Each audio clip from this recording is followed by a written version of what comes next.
Aujourd'hui, on va tester non pas une souris, non pas 3 souris, mais bien 2 souris. Donc 2 souris vraiment pas très chères. 10 € pour celle-ci, 20 € pour celle-là. Donc j'avais envie de m'intéresser à ces 2 souris qui sont vraiment pas très chères sur Amazon, voir ce que ça donne, si ça vaut le coup d'avoir des petites souris vraiment pas très chères pour les petits budgets.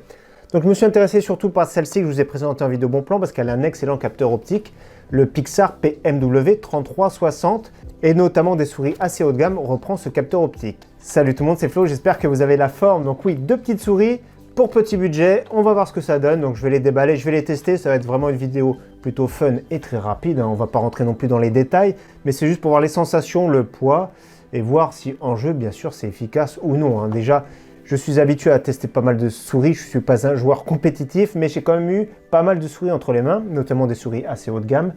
Dans tous les cas, 10 €, ça peut valoir le coup pour un débutant, celui qui a un petit budget également. 20 € celle-ci, j'en attends beaucoup de cette souris, donc bien sûr je mettrai les liens en description. Donc on va tout de suite commencer par la moins chère, celle à 10 €, donc ici 9,99 € exactement. RGB, assez légère, je vais regarder le poids, déjà c'est 59 grammes. Super intéressant, 59 grammes. Pour moi, c'est un peu léger. Pour moi, l'idéal, c'est 70 grammes. Donc, je vais déballer ça de suite. Allez, le petit coup de chlasse. Déjà, bonne surprise, c'est le câble est souple. Ça, c'est vraiment super intéressant. Pour une souris à 10 €, d'avoir un câble souple. Là, pour le moment, je suis bluffé. Je voulais tout casser, mais on va peut-être pas tout casser non plus. On va regarder comment elle est. Donc voilà, on a affaire à une souris de taille moyenne. Plutôt moyenne petite. Elle n'est pas très large. Donc, je vous montre de plus près. Elle est vraiment pas très large. On voit qu'elle est perforée, elle est très légère, une prise en main plutôt ambidextre, malheureusement les boutons c'est uniquement pour les droitiers. En dessous les patins, donc il y a 3 patins, je ne sais pas s'il y a un plastique dessus, mais je pense, il y a une petite protection. Oui, il y a une petite protection, donc faites bien attention de les retirer. Ça fait un peu cheap en main, mais on va tout de suite écouter les clics. La molette. Donc voilà, rien de particulier, bon il n'y a pas de bruit parasite, j'essaye de l'écraser un petit peu. Ça a l'air d'être vraiment pas trop mal. Donc voilà, souris déjà sympathique. Je vais tout de suite la brancher pour voir l'éclairage que ça donne. Donc franchement, ça c'est vraiment excellent. Le câble souple, ça c'est vraiment une très bonne surprise. Donc voilà, le look, je le trouve vraiment sympathique, un peu RGB. Après, on aime ou on n'aime pas. C'est sûr que ça prend pas mal la poussière au fur et à mesure quand elles sont perforées. C'est joli pour un setup pour 10 €, ça peut être vraiment pas mal. Donc avoir le capteur, donc je précise le capteur 6400 dpi, pour moi c'est beaucoup trop, je joue en 1200. Sur mon écran 1440p. Qu'est-ce qu'il y a d'autre d'indiqué? Le capteur, c'est pas précisé. Mais il y a des paliers de 1000, 1600, 3002, 6400 dpi. Donc ça va être le bouton du dessus sûrement pour les paliers. Connexion en USB 125 Hz. C'est un petit peu à l'ancienne. Maintenant, ça peut monter beaucoup plus haut à plus de 1000 Hz. Dans tous les cas, je sais pas si ça va y jouer, mais je pense que oui quand même. Donc 60 grammes environ. Donc c'est précisé 59,5 grammes. Exactement, donc caractéristique moyenne, mais au niveau du look, je trouve que c'est vraiment pas mal. Donc je vais tester la prise en main et les sensations en jeu, mais déjà le look c'est vraiment pas mal et le prix c'est canon 10 €, livraison gratuite si vous êtes membre Amazon Prime comme d'habitude. Donc voilà, c'est déjà une bonne première impression sur cette souris à 10 balles. Alors deuxième souris, je vous présente que j'ai acheté 20 € avec le petit coupon appliqué, 21,99 €, donc moins 5%, ça fait environ 20 € livrés. Alors j'ai été intrigué par cette souris parce que déjà elle est donnée pour 78 grammes, elle est donnée avec un capteur optique de le Pixar 3360 qui est vraiment excellent.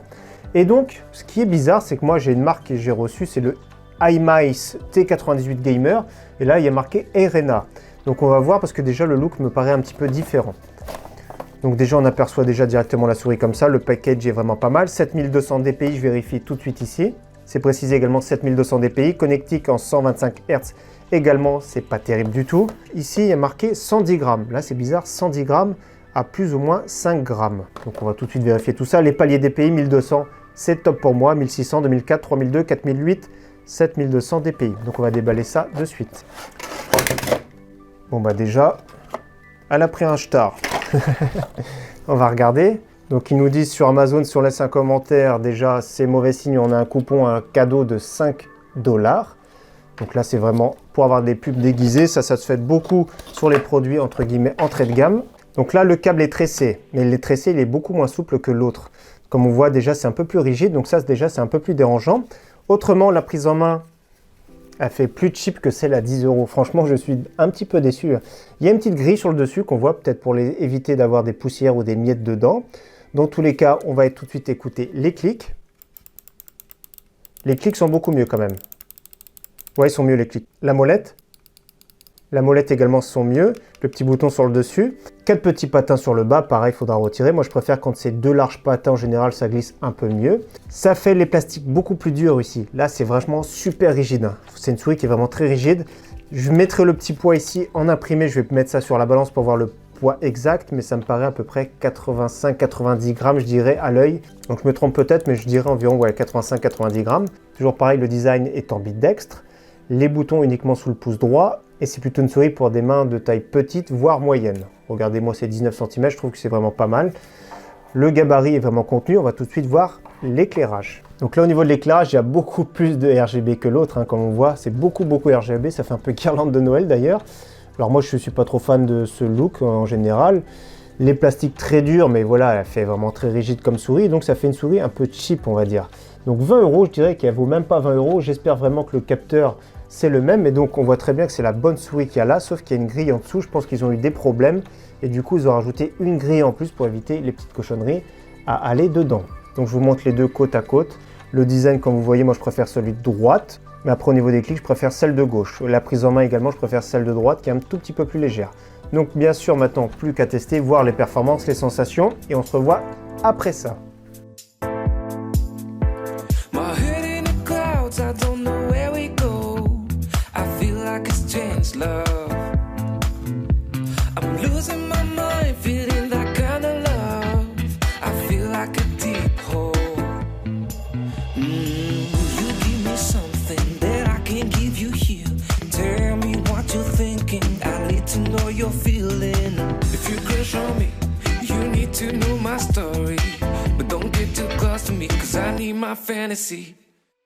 Donc voilà, test terminé de ces deux souris, hein. C'est pas un test profond certes, mais j'ai quand même pris des sensations.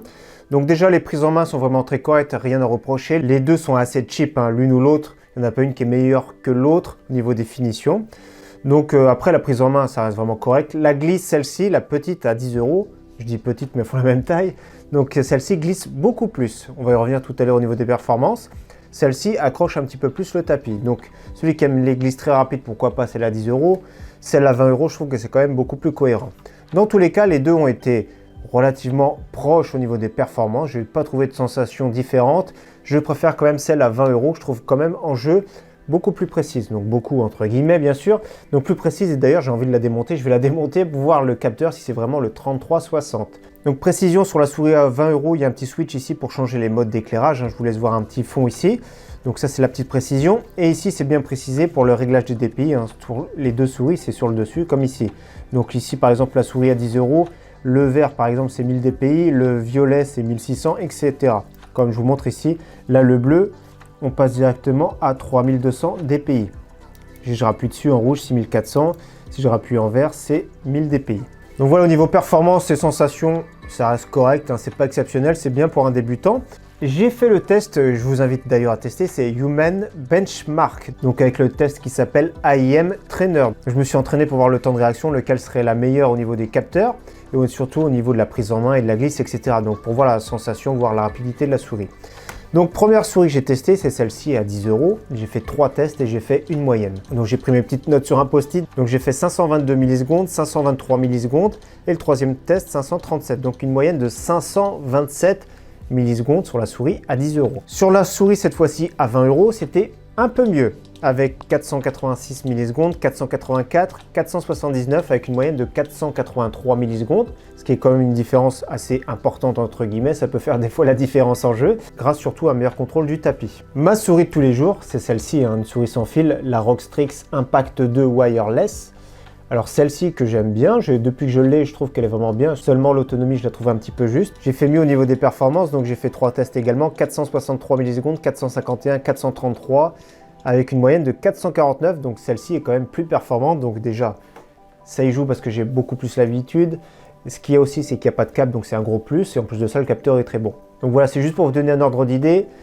N'hésitez pas à tester également, c'est Human Benchmark. Donc maintenant ce que je vais faire, ce que j'ai envie, c'est de démonter ce capteur, voir vraiment si c'est le Pixar PMW 3360. Allez, c'est parti. Alors je vais essayer de ne pas me blesser.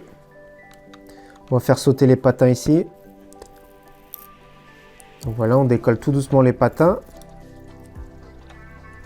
Donc déjà, je vois qu'il n'y a pas de vis sur le devant. Comme je vous montre, hein, il n'y a pas de vis sur le devant. On va regarder derrière maintenant. On va essayer de pas trop l'abîmer quand même. Donc là, on aperçoit les vis. Hein. Voilà, il y a une première vis. Et donc, on va essayer de démonter la deuxième vis.